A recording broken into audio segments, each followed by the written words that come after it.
Hi everyone, welcome back to the channel. Today we are talking about the JLPT. It stands for Japanese Language Proficiency Test. If you want to learn Japanese, this test can help you to measure your skills. I've heard about the JLPT before, but I'm not sure how it works. What exactly is it? Great question, Ian. The JLPT is a test that shows how you well understand Japanese. It has 5 levels, and 5 is the easiest, and 1 is the hardest. N5 to N1, huh? What do these levels mean? Yes, and 5 is for beginners, and 1 is for people who are really good at Japanese. The higher the level, the harder the test. Step 1. Choosing your levels. Before you start, you need to choose which level to take. If you are just starting, go for N5. If you've been studying for a while, you can try N4 or N3. I don't know what level I am. How can I figure that out? You can check your current Japanese level by practicing with sample questions online. And also think about how much vocabulary, grammar you know. If you are new, start with N5. It's okay. It starts slow. So I should start at N5 even if I know a little bit of Japanese? Yes, it's good always to start at lower level and then build confidence. You can always move up when you are ready. Step 2. Understanding the JLPT sections. The JLPT has 3 parts: vocabulary, grammar, reading, and listening. Wait, how do these parts work? What do I need to do? Let me break it down. First, the vocabulary test. How many words you know. Second, grammar checks. How you well understand sentence structure. Number 3, reading and listening test. How you well understand written and spoken Japanese. Sounds like a lot. How do I study for each part? For vocabulary, study lists of words at your level. For grammar, learn basic sentence patterns. For reading and listening, practice with simple stories and conversations. Step 3. Vocabulary tips. Let's start with vocabulary. This part is really more about memorizing words. Start with common words and simple ones. How many words do I need to know for each level? For N5, you need to know around 800 words, and 4, it's about 1500 words, and so on. 800 words for N5? How can I remember all of those words?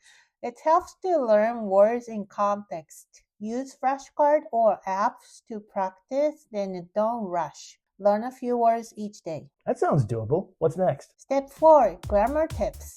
Next is grammar. Grammar helps you to make correct sentences in Japanese. But Japanese grammar is different from English. How can I get better at it? Start with basic sentence patterns like subject, object, verb. For example, I eat apple becomes 私はリンゴを食べます。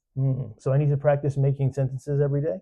Yes. The more you practice, the more natural you feel. Don't worry about making mistakes. Practice will make you better. Step 5. Reading and listening tips. Now, let's talk about reading and listening. How do I practice these? They sound hard. For reading, start with easy texts like children's books or simple articles. For listening, listen to Japanese podcast songs and even watch shows with subtitles. Should I focus more on reading or listening? Actually, both are important, trying to balance them. For listening, practice with slower conversation at first. For reading, focus on reading basic sentences. Step 6. Practice test. A great way to prepare to take practice tests. Where can I find practice tests? Some websites have sample tests by level. You can go to the JLPT official website where you can take sample tests for each level. I will leave the link in the description below. You can check it out. How do I know if I'm ready to take the real test? I recommend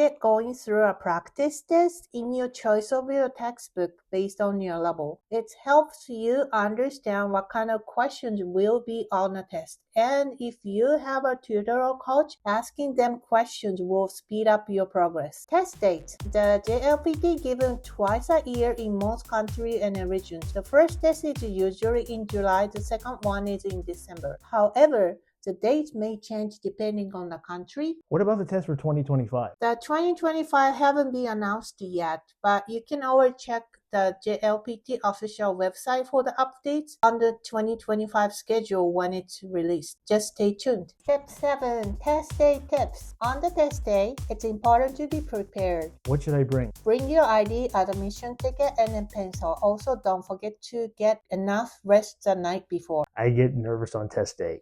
Any advice? Stay calm. Just do your best. If you don't know the answer, skip it and come back later. Keep moving forward. Step 8. What to do after the test. How long does it take to get the results? It takes around 1 to 2 months to get your result. If you pass, you will get a certificate. If not, don't worry. You can always try it again. So if I don't pass, it's okay to keep trying? Yes.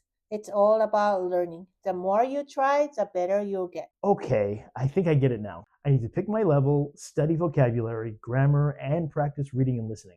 Plus, take the practice test. Exactly. Keep practicing and remember it's okay to make mistakes. The more you practice, the better you'll get. Thanks, Akiko. I'm going to start studying for the JLPT now. You're welcome. Good luck to everyone who's taking the JLPT. Don't forget to like and hit the subscribe for more tips. またね。 See you in the next video. 見てくれてありがとう。